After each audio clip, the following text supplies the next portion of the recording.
Okay, so we are recording. So today we're going to talk about the New Jersey Makers Day Mini-Grant Program, which is an opportunity for the organization to financially support New Jersey Makers Day projects at your site. So this is direct financial support, and there are some changes to the program this year. So we want to make sure that we highlight those for people who might be new to the program. Of course, this year, we're aware that the big in-person exciting events that you might know about New Jersey Makers Day might not be happening. It might not look the same as New Jersey Makers Day 2019 did, but we want to continue to support New Jersey Makers Day in your community however we can. So funds this year can be used in whatever way is best for your site. If you're doing pickup kits, that might be supplies for the pickup kits. If you're doing something virtually, you might need certain tech equipment. And all of that will be reflected in your grant application. So we're excited to fund programs of all types. We can't wait to see all the different creative ways that you are continuing STEM and maker culture at your sites. And we know it's a difficult time. So everything that we are going to mention today at this meeting, these are all things that our committee looks at very closely when we review these applications. So I'm going to open up the application.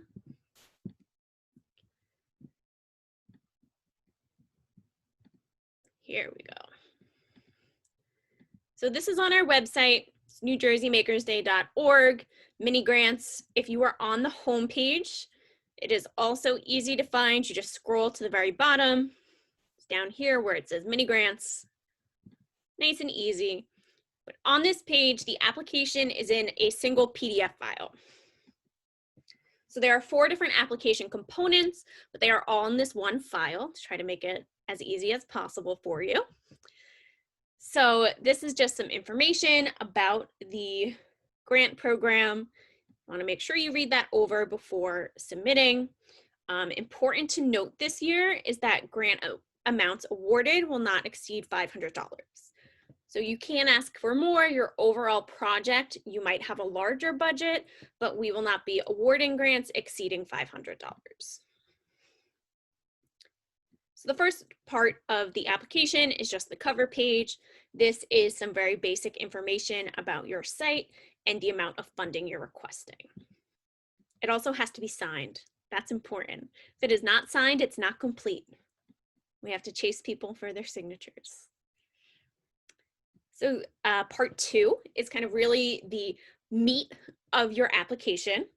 We want to know all about the project you're doing and the impact that this specific New Jersey Makers Day event will have on your community. This is where we really like to see applications get creative and detailed. This also is the spot for your marketing plan and pretty specific budget breakdowns. So part 2 is very important. Part 3 contains some general information about your site and New Jersey Makers Day. Are you a new site? What age groups are you planning to serve at your event? And how does your site support STEM throughout the year? So part 4 is new this year, and we are excited about it. This new part of the application is part of New Jersey Makers Days, it's a mouthful, organizational efforts to better support and promote making in underserved communities. So this asks just some pretty basic demographic questions. If you don't have the answers to these questions, there are links to the census where you can look that information up. And that's it. It's 4 parts, 6 pages. If we go back to that first page, I just want to point out some of the important application information. Applications are due by email to me. It's right here, submission instructions. So you must email them to me by December 11th at 5 p.m. So December 11th, that is a hard deadline. That is when the applications are due, completed. Grants are awarded to your organization, to your library, your school, your museum, your site, and not to an individual. and you must abide by our branding acknowledgement guidelines. That pretty much just includes using our full name and logos on all of your print and digital promotion. So that is the application itself, kind of in a nutshell. Does anyone have any questions about the application?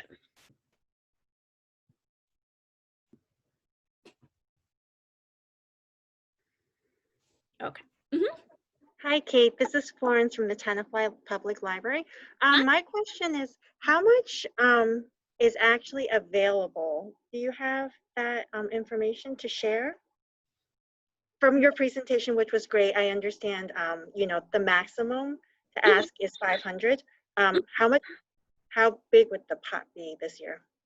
So we have $6,000 to award. Yeah, we're excited about that. Good question. Thank you. That's really exciting. And is the goal to maximize the grant process to basically give out all of the $6,000? Yeah. Okay. Yep. We Thank plan to award all of it. Thank you. That's very helpful. You're welcome. So at this point, I'm going to turn it over to Rachel, who is also a member of our site support committee. She's going to talk a little bit. Oh no, am I talking about what makes a grant application stick out? Is that what I'm talking about? Okay, good. I was like, oh no. All right, we obviously always look at the grant application as a whole and try to take all the information you give us into account. But one of the things that always makes a grant application stand out to me is the level of attention to detail.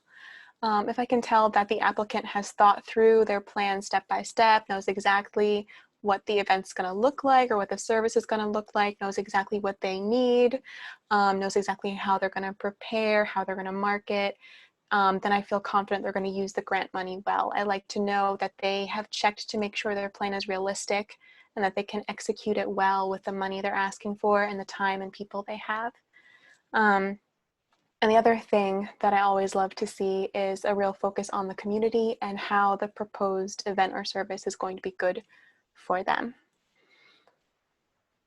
Would you like me to go over what Doug gave us to say too? Okay, so Doug Baldwin, who's also on our committee but can't be here tonight, contributed what he looks for in a grant application. He says, 3 things I definitely look for in applications are clarity, demonstrated impact, and cohesion. To the first point, is the application easy to follow and clear in statement of goals and actionable steps toward how the project will be implemented? To the second point, does the application clearly demonstrate how the project will impact those targeted to benefit from it within the community? And third, does the application have a clear narrative running throughout the proposed project from budget to marketing to project description? Do all the pieces fit together to support the idea you are looking for NJMD to fund? Awesome, thank you. I'll share a little bit about what I look for when I'm reading these applications. I think that when you're going through a grant application, something that sticks out to me is if there's passion behind the project. I think that that's really clear when there's a lot of thought and detail and passion in an application itself. Those are the projects that I want to fight for when our committee meets and deliberates. And it doesn't matter if the project is super high tech using this crazy equipment, or if it's a really low tech project with some basic craft materials, or if it's for adults in your community or young kids or families or teens. What matters is that we get to support someone doing something that they really care about and something for their community. So we really try to connect everything we do back to the New Jersey Makers Day mission of highlighting and activating STEM culture. So I definitely pay attention to those parts too, to how this one event is going to connect to the other things that you're doing and your community is doing, but be something kind of fun and different too. So we have 2 former New Jersey Makers Day grant winners here with us today. So I am going to turn it over to Erin Pickett from the East Brunswick Public Library.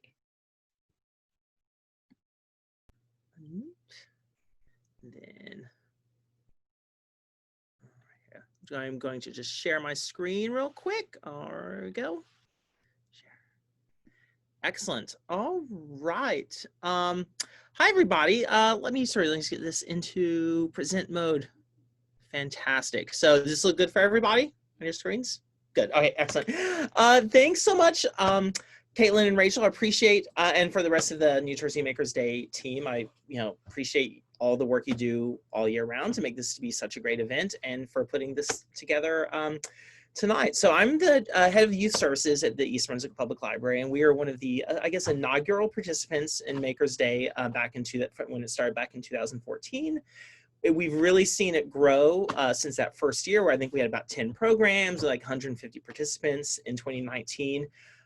We did things all week long for the adults and teens, but just on this Saturday itself, we had 23 programs just for kids, and over 1,300 people attend. So, and it's our highest attended and busiest day at the library, even more than when we have the petting zoo. It's like it beats out the petting zoo, which is awesome. So, and we're also a 3-time applicant and 1-time winner of the Makers Day grant. So I'm not sure if those are good.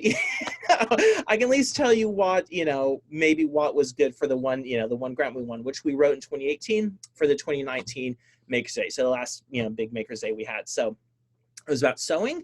So I thought before I sort of talk about the grant itself, I just wanted to sort of back up a little bit and sort of say why we sort of saw this as, as a good fit for our library. So we've done sewing programs at our library for kids and tweens and teens since 2016. So we're part of the LMX consortium, Middlesex County Consortium. And one of the great things they have at LMXAC are these lendable kits that different libraries can borrow from each other. So you can try out a technology, try out something at your library without having to invest it. So I started being interested in sewing machines. So we're able to borrow a few sewing machines from the consortium to bring here to do programs. So there were just 2 of them. So it started very small, but they were immediate success. So you can sort of see these pictures. We just sort of threw up a couple tables, set the sewing machines up in the middle of our programming room, and did some very basic crafts at first. So this is, I think they're making t-shirt tote bags here. So you can sort of see that in that picture. And these programs are really from 1st grade and up. I was a complete novice before, 2 months before I did my first sewing machine program. I'd never touched a sewing machine. I think that's one of the great joys of being a children's librarian is you don't have to know, you don't have to be great at it. You just have to be better than the 1st grader. So, so I'm always really happy to really let young kids in and really sort of show them how to do it. So anyway, we started doing this and it quickly became very popular. So every few months we borrowed these 2 machines. As you can tell, there was a bit, it wasn't enough, for our needs. So in 2017, we were lucky enough to do a little renovation in the library, have a full maker space installed. And one of the first things we got is we got 3 sewing machines. And you can sort of see here that they quickly really started taking off. So, I mean, just in this picture itself, again, 3 sewing machines, yet, how many people are sitting around the table. So, again, a little victim of our, of our success here. We thought at first, we have this beautiful space, these machines, it's going to be, sort of meet our needs for, our programming needs for the future. But it was not the case. At first, it was like, oh, 2 people spreading out on this big table. How nice does that look? Now there's 4 people at a table. Now there's 12 people. And again, looking at this from a post-COVID reality, it's terrifying seeing all those children squished together, sharing cutting supplies. But, clearly at the, during 2018, we saw that this was something, it's something that we have supported on our own. We've grown it from borrowing 2 sewing machines, having 3 sewing machines in this really nice room. And we thought, well, this is something we really would like to sort of take to the next level. So we'd like to sort of have the funds to buy some additional machines. The other thing we're doing at the same time, if you sort of see these cabinets behind here, these are where you store a lendable kit. So when we created the maker space in 2017, we were really committed to buying technology that people could check out just like a book, just like a DVD, take home for free for 2 weeks to kind of continue the programming they've been doing at the library. So everything from like GoPro cameras, green screen kits, so you can sort of like keep filming your movie at home that you started at the library, telescopes, iPads, different, sort of all sorts of, all sorts of different things. It had been a real success. And so when we were putting together our application, we said we sort of pitched it as a sewing to go. I'm not sure if that's the official, term, but that's kind of like, that's how we envisioned it. So we asked for the funds to buy 3 additional sewing machines, but also money to buy like the cases. We could like check them out, as well as some different accessories. So people could really sort of like come to the library, do a great sewing program. And then if they wanted to take it home, continue it, you could do it for free for 2 weeks. Again, really trying to cut those barriers to access. I think because we had a demonstrated success of doing sewing programs, for over 1.5 years, 2 years, I guess, by that point. We started in 2016, we put the application in the fall of 2018. We'd had a whole year of doing these lendable kits. We were able to point to the successes we'd had with things very similar to this, and we thought these would be successful too, and they have been. So we debuted these new 3 sewing machines on Maker's Day 2019, so we had 6 together. Over the course of 1.5 hours, we had 46 kids do sewing craft. We had to, like making a drawstring bag. But we were able to get 46 people on Maker's Day using these machines, in addition to all the people doing the other things. And since we put them into circulation, we put 2 into circulation.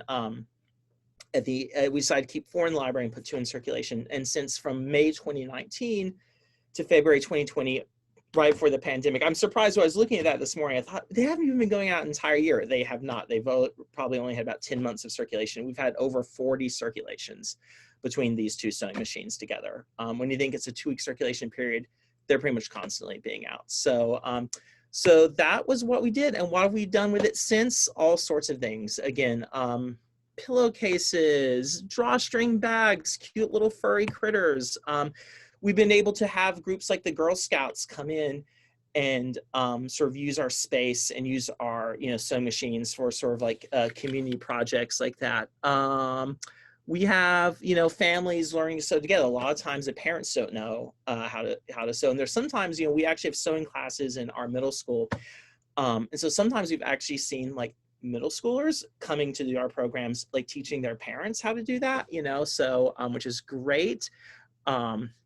We have, this is actually, we did, which I have right here. This is a little like cup cozy, our little like Starbucks cup cozy. We did that one year. So as a sort of upcycling thing. And finally, zippered cases. This is the last thing we literally did before we closed down for one of the last programs. It was a Valentine's Day upcycled bag we use with mermaid fabric. So it's like red on one side and black on the other side. So depending on how you're feeling that day, you could either have like a, sunny red heart or like a scally one. So anyway, it was $698. That's how specific we were. And again, we really tried to sort of like, when we put this together, pitch it as something that would be like a continuation of things we thought were successful, and also, helping us take it to the next level. So, that's our experience with our sewing program. So again, at the end, if you have any questions, love to answer it. Okay, thanks. Thanks for a chance to chat about it. Thank you. Thanks, Erin. That's awesome. You can tell in the pictures that like they just love them. Oh, they do. Yeah. They do. Yeah. And we use them for adults and teens too. I just like, and I wish I had pictures of Maker's Day, but our Maker's Day is always so crazy. I never have any pictures of what went on those days, but they did. So it's a great program, and we're really glad that, especially during this pandemic, we've now started lending out all of our kits. So it's something where people are being able to check out. And we actually may even move more of our sewing machines to the checking out model, because we just don't know how long it's going to be until people can come in and do that. So yeah. That's great. Thank you. So next we are going to hear from Stephanie Singer, and Stephanie is the librarian at the Reddington Middle School. Hi all. before I show you my slides, I'm the librarian at the middle school. So my experience being a school librarian obviously is slightly different than being a public librarian. And so just keep in mind that whatever I share is really coming from that sort of like framework and setup. So we had a really great time with the project that we did. Now, let me just share this out really quick. So the project that we did coincided really beautifully with physics and the physics that was being covered in the curriculum in 8th grade science. So in working with, in seeing New Jersey Makers Day and getting a sense of what it was, obviously I wasn't gonna do anything on a Saturday in a school, but I did have the Friday. So I was able to really coordinate with my science teachers what they were doing in their unit and have it work up to culminating in an activity that would be unveiled and set off on New Jersey Makers Day itself. So what we ended up doing was all of our 8th grade science students created 2 giant Rube Goldberg machines that ran, I mean, I guess a good 30 feet down through the middle of the library. And for those who are not familiar, a Rube Goldberg machine is a very complex but yet rudimentary machine made up of lots of moving parts. So you have, you know, it's basically physics-wise, you're transferring energy and taking kinetic energy and et cetera. It's fun. I learned more too during this, but you would have a marble hit a thing, which hits this thing, which makes this thing swirl around, et cetera, with the goal of a very first machine to knock a book into a bin at the very end. So it was fun because we had 2 main science teachers and one that worked between the 2. And so they had competing machines running parallel to each other down the length of the library. So there were some that were very strong team this teacher and then very strong this team that teacher, because if middle school students thrive on anything, it's competition. And we tried to keep the trash talking to a minimum, but like they got really heated in it. So it was about, I would say, maybe 2.5 weeks leading up to it from the very beginning. So I first want to say thank you to New Jersey Makers Day, because the grant allowed us to buy some really fun things to supplement what we put together. So a lot of great building components. What you can see in there is the, they have like saws, you can cut through cardboard and saw cardboard pieces together for building, et cetera. And we also have a little Sphero robot. So we were able to buy some fun stuff for the Sphero robot to be programmed to move this way and then hit a thing. It was great. But in addition to the mini grant for the New Jersey Makers Day, I have to say thank you to you as well, because I came into a site meeting just like you and found other opportunities through attending a site meeting. So that was through a site meeting I learned about New Jersey STEM Month and New Jersey STEM Pathways Network, which offered a grant as well. So not the same year, but another year later, we were able to apply and get funds for more making materials, because you can never have enough is really what it comes down to. So thank you for that. So before entering the Library Media Center, science teachers covered all the physics concepts in class. They assigned the groups, they handed out packets that they were beholden to fill out, et cetera. And they had to help start the materials collection process, because there's only so much that I can offer these kids. And some of them had very specific ideas of what they wanted. So I was like, if you want to bring a skateboard, I'm not furnishing you a skateboard. So you can bring in the skateboard, but it's on you, right?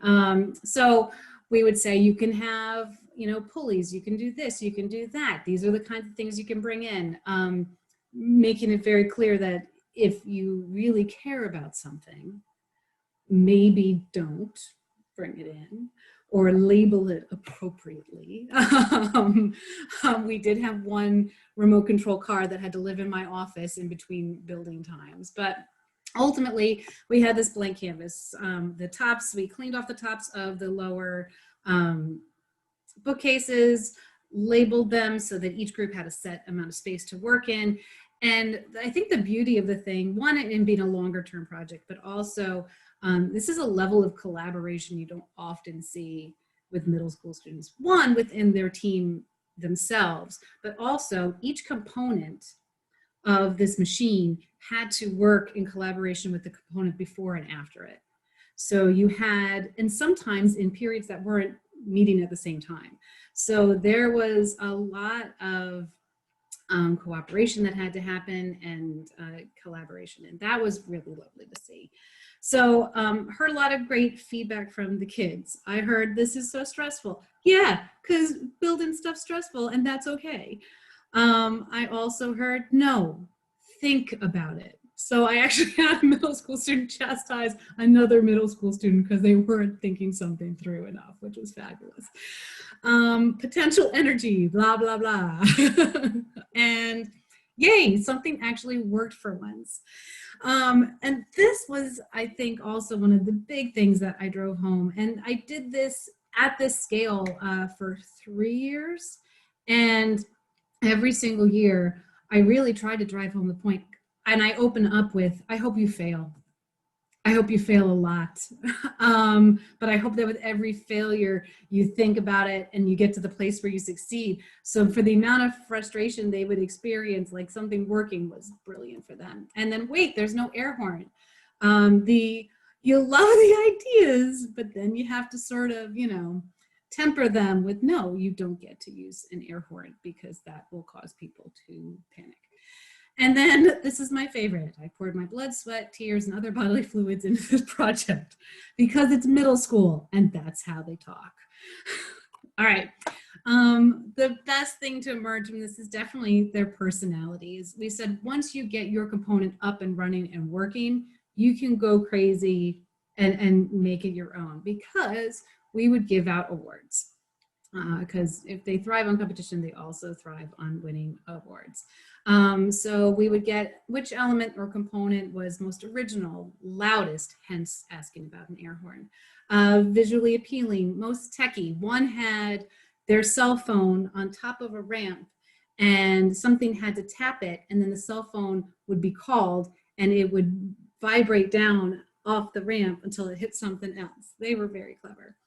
Best named element, so the tubular I thought worked on multiple levels. Best teamwork, most helpful, most perseverance, etc. And it's just been a lot of fun to do. I can try and show you the videos, but should I try? All right, let's go for it. Let's see if you'll let me know if you can hear it.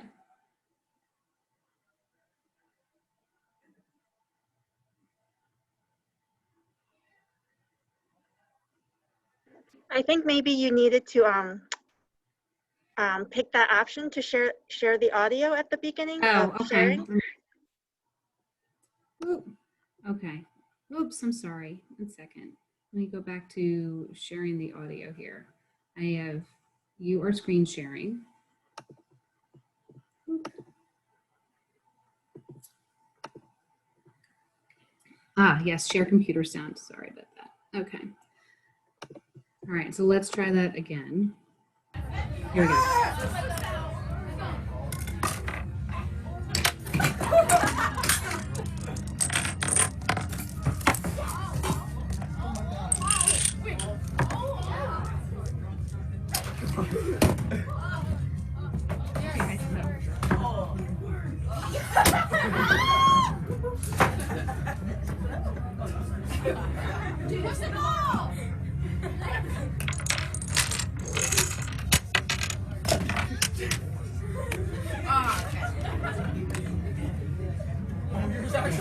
Michael, oh my gosh, it was actually worse. Somewhat. Michael, all this went down. I told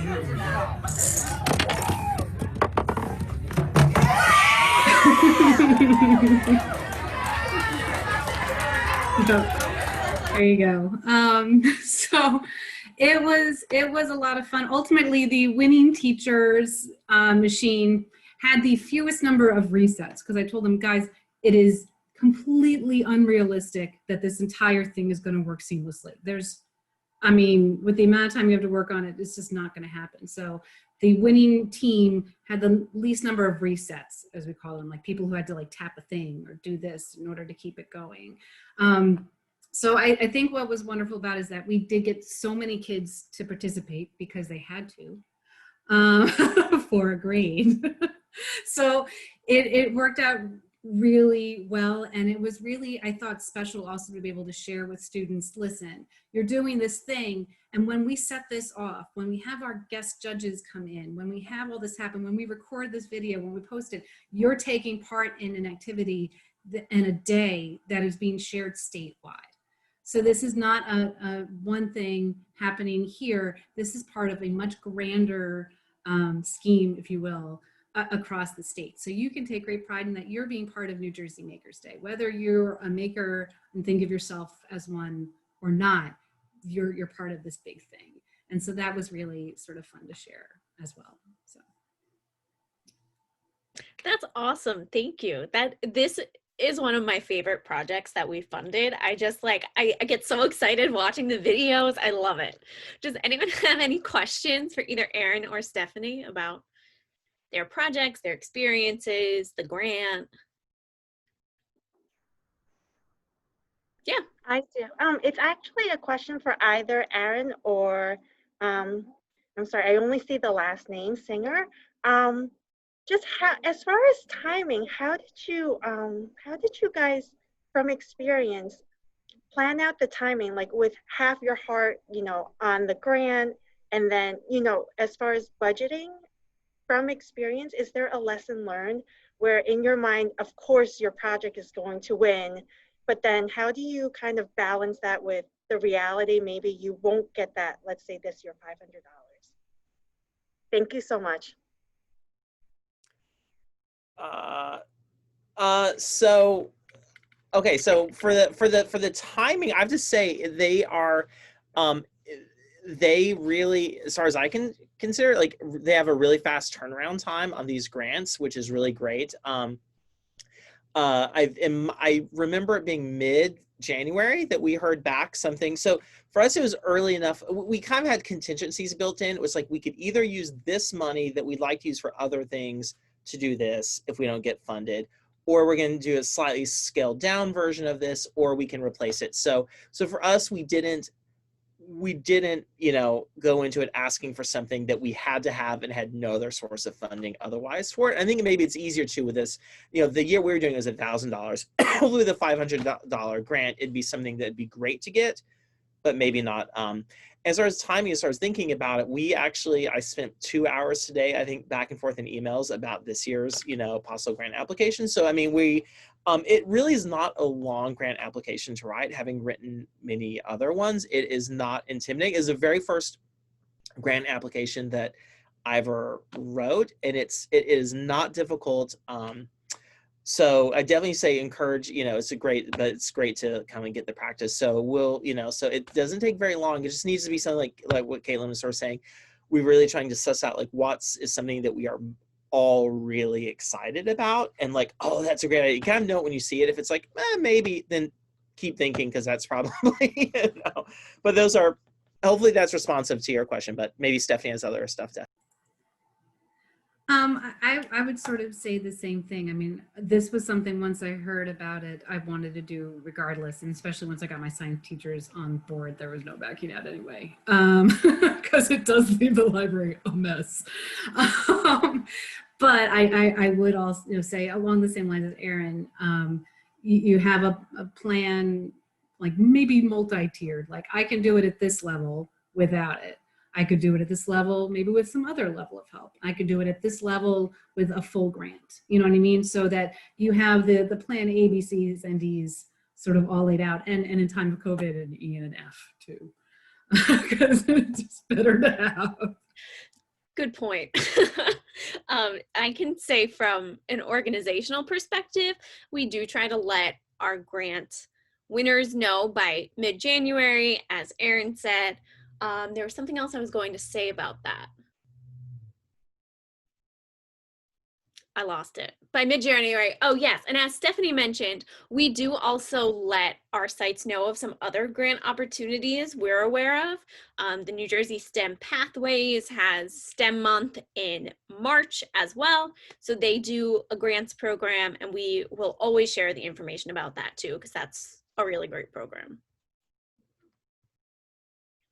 Any other questions?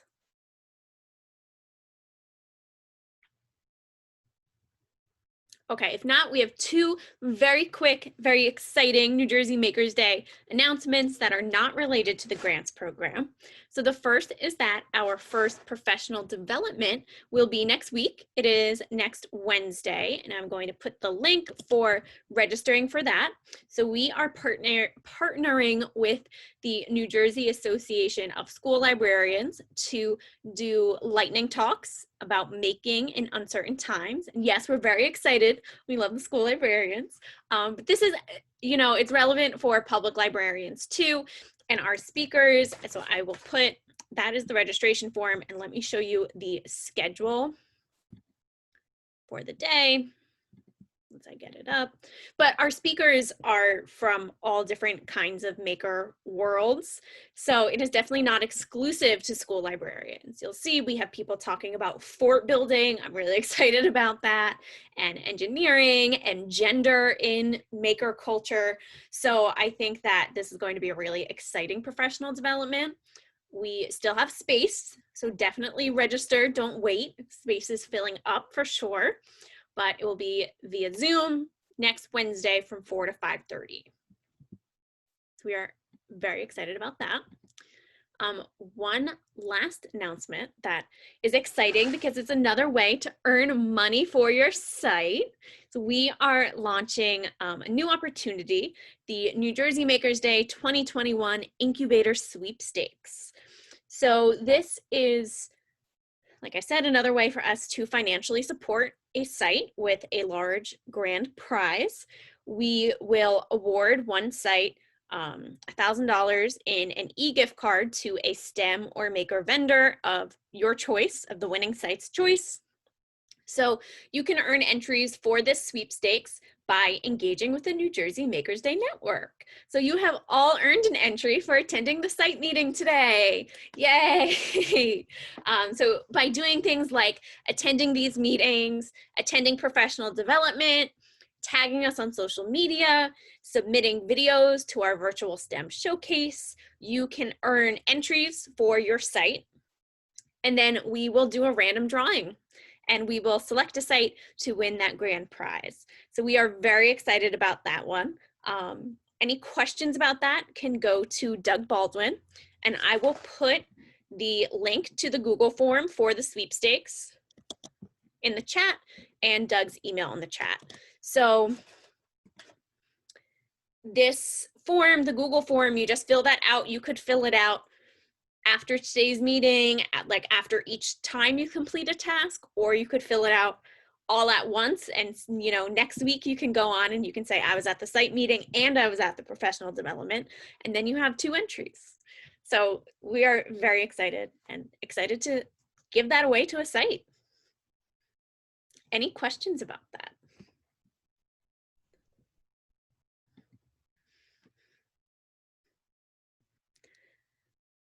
Okay, I'm going to stop recording.